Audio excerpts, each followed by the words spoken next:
Hello साथियों, नमस्कार। आपने देखना शुरू कर दिया आपका अपना YouTube channel DS Mishra official, और आपके अपने चैनल पर इस खास वीडियो सेशन में आपका हार्दिक स्वागत है।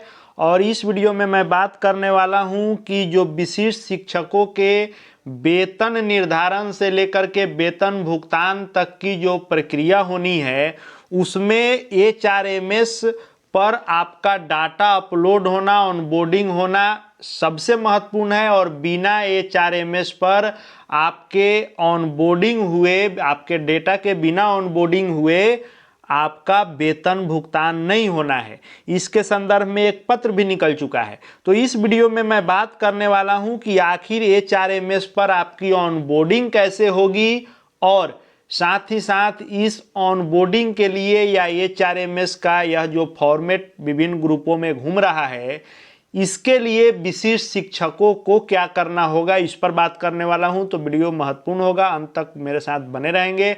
सभी चीज़ों पर एक एक करके बात करूंगा। और यदि चैनल से अब तक नहीं जुड़े होंगे तो चैनल को सब्सक्राइब करके बेल आइकन को प्रेस कर लेंगे, ताकि आगे भी शिक्षा जगत शिक्षकों से संबंधित हर खास वीडियो की जानकारी आप तक पहुँचती रहे। तो एक तो यह आपको फॉर्मेट विभिन्न ग्रुपों में घूम रहा है कि यही फॉर्मेट विशिष्ट शिक्षकों को भरना है, और यह फॉर्मेट आपका एचआरएमएस गवर्नमेंट ऑफ बिहार के वेबसाइट पर भी उपलब्ध है, और इसी फॉर्मेट को कहा जा रहा है कि भरना है। इस फॉर्मेट को आपने देख लिया होगा, बेसिक डिटेल से लेकर के आपका फोटो इत्यादि से लेकर address, personal detail, employ official detail इत्यादि सब कुछ इस फॉर्मेट में आपने देखा होगा। प्रान नंबर से लेकर के एड्रेस और बैंक डिटेल से लेकर और ऑफिस यूज वाला जो भी है बेसिक पे कमीशन से लेकर के आपका आगे स्कूल नेम इत्यादि जो इसमें आप देख रहे हैं, ये 2 पेज ऑफिशियल वेबसाइट पर अपलोड हैं। फिर कुछ जिलों के द्वारा यह भी बनाए गए थे जिसमें ऐड किया गया था स्कूल नेम, ब्लॉक नेम। साथ ही साथ इसमें यह भरा हुआ भी आपने देखा होगा कि गोपालगंज का यह था कि एचआरएमएस का फॉर्मेट ये यहाँ भरना है, और इसको भी आपने देखा होगा कि थोड़ा बहुत बदलाव के साथ इसको जारी किया गया है।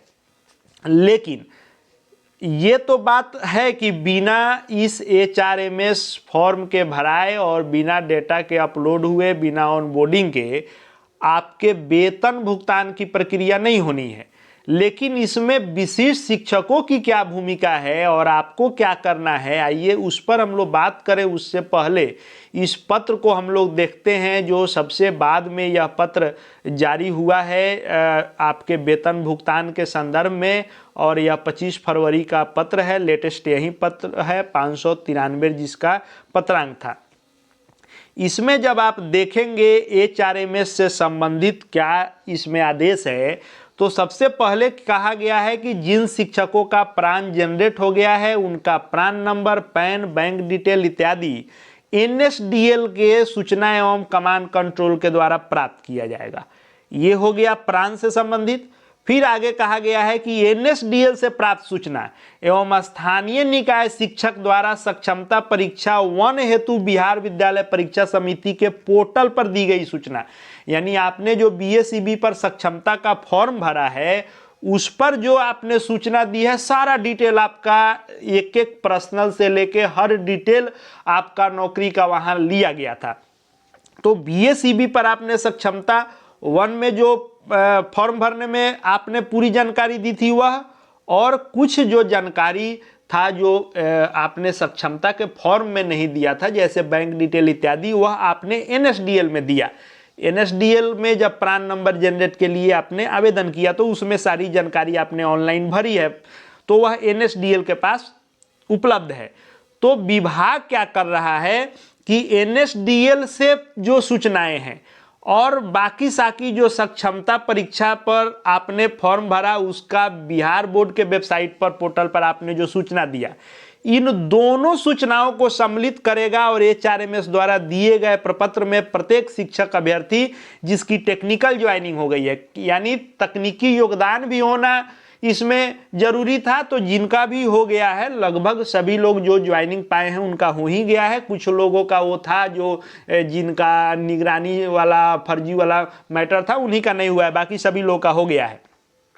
तो इन सभी विशिष्ट शिक्षकों का कार्मिकवार रिकॉर्ड विभागीय कमांड एवं कंट्रोल सेंटर द्वारा तैयार किया जाएगा एवं इसे विभागीय एचआरएमएस टीम के माध्यम से एचआरएमएस पोर्टल पर बल्क अपलोड किया जाएगा।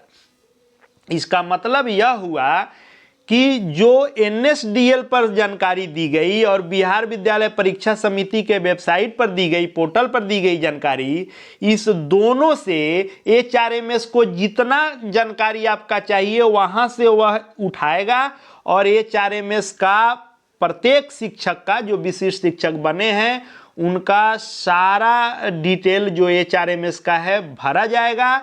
वह ऑनलाइन ही डेटा उठाकर ऑनलाइन भर लिया जाएगा और यह काम कौन करेगा, तो कमांड एंड कंट्रोल सेंटर द्वारा किया जाएगा और इसे विभागीय एचआरएमएस टीम के माध्यम से एचआरएमएस पोर्टल पर बल्क अपलोड किया जाएगा। यानी एक बार में बहुत सारे शिक्षकों का अपलोड किया जाएगा और एचआरएमएस पोर्टल पर हर जिले का एचआरएमएस टीम है वही यह काम करेगी।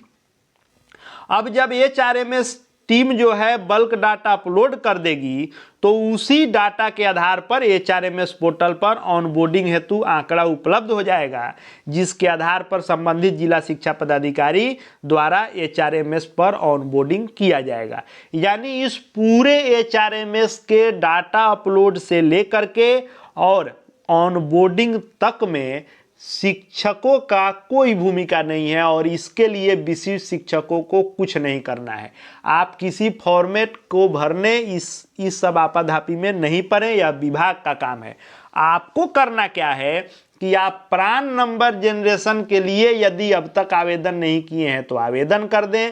आवेदन आप कर दिए हैं, बहुत दिन हो गया, अप्रूवल नहीं हो रहा है और आपने यदि कोई गलती की थी, आपको ध्यान में है कि मेरे से यह गलती हुई थी और अप्रूवल नहीं मिल सकता है, तो आप स्टेटस देखें या आप पता भी कर सकते हैं। स्टेटस पता करने के बाद हो सके अगर कैंसिल करने की आवश्यकता है तो कैंसिल करके फिर से आवेदन करें और यदि अप्रूवल हो जाने वाला हो तो इंतजार करें।